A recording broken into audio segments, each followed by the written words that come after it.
I'm Brendan Welton. I'm the current store manager of Bay Street Video here in downtown Toronto. I've been here for 8 years, in charge of the store for the past 2, which have been the most successful years in the store's 31-year history. I'm also a local filmmaker and producer.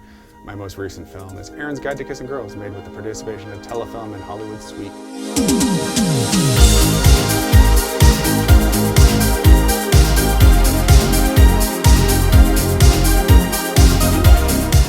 The big thing I think that is attractive to collectors with physical media is that they are things that you own.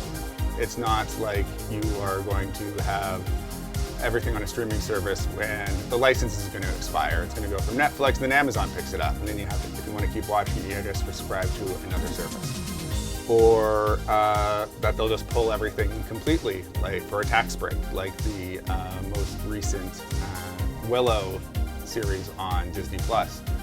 It's it's a little bit more permanent. So if the internet goes down, you still have something to watch. It's always funny whenever there is like a Rogers or Bell outage that we get a big influx of new members wanting to watch things, and I think it is a little bit of a cool factor. I think like vinyl, it's it's a little bit more intentional. You have to. People don't have infinite space, so you have to be a little choosier, and you have to make conscious decisions about what you collect and what you watch. All right, let's go look at my staff picks. Let's see if I can point out a couple of gems in here. I think I mentioned it earlier. Pump Up the Volume, one of the most important films of when I was a teenager. Yeah, I can smell it. I can almost taste it, the rankness in the air. It's everywhere. Pretty unavailable, hard to find, because it had a really extensive music license process, and it's just impossible to sort out those rights for like modern formats. Some great performances. I think my parents had this on VHS when I was a kid, and I watched it probably once a month all through high school. But what I wanted to point out was Seven Samurai, greatest of all time.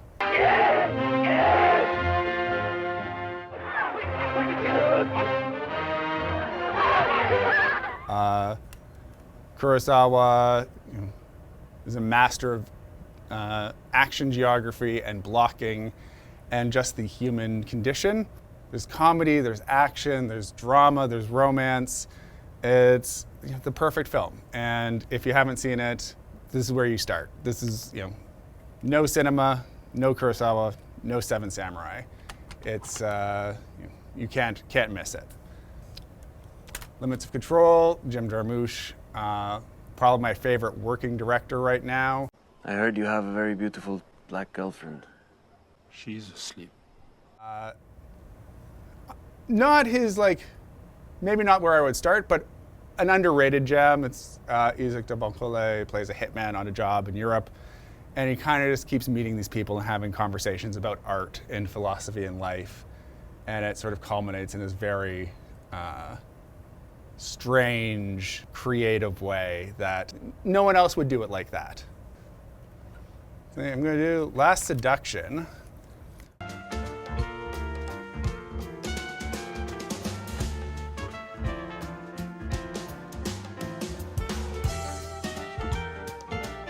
Which I think is fairly well respected in an erotic thriller, which is a genre that we don't get anymore. Films should be horny again. We're in a weird sexless era of Hollywood filmmaking, which is really frustrating, where everyone is beautiful and no one fucks.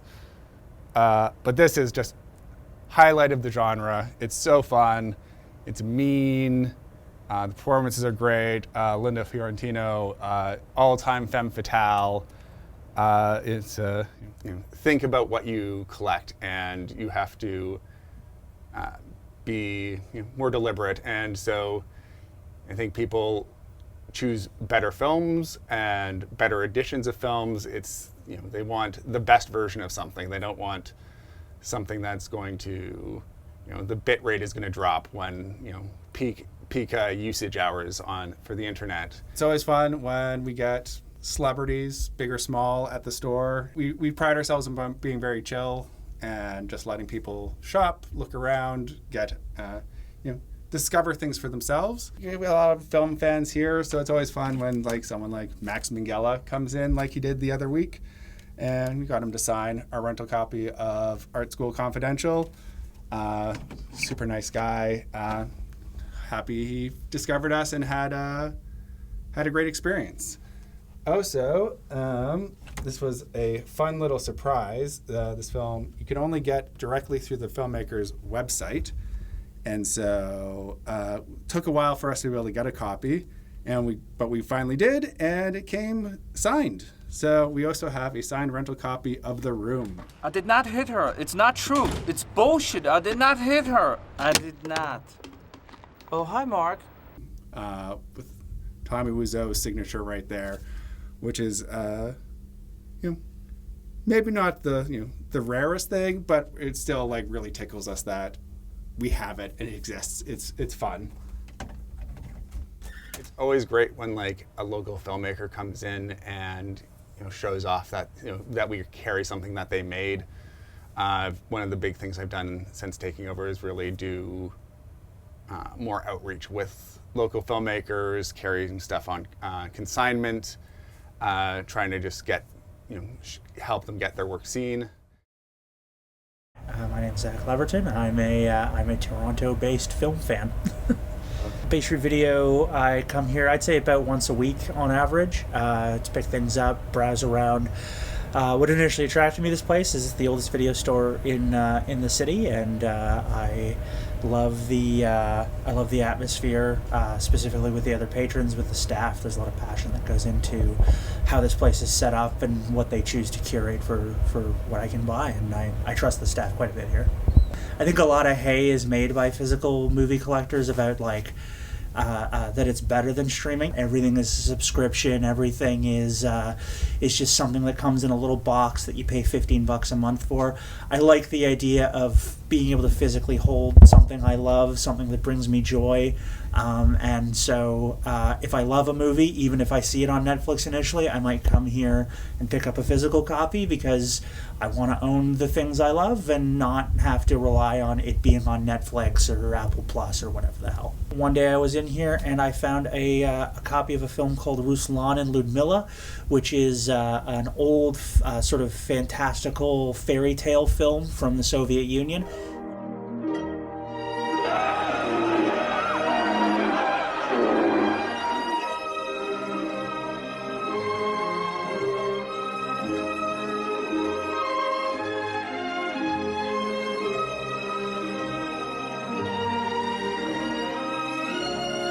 Had never heard of it before, read the back, thought it sounded interesting, blind bought it, brought it home, and called the owner here the next day to request all of that director's other films.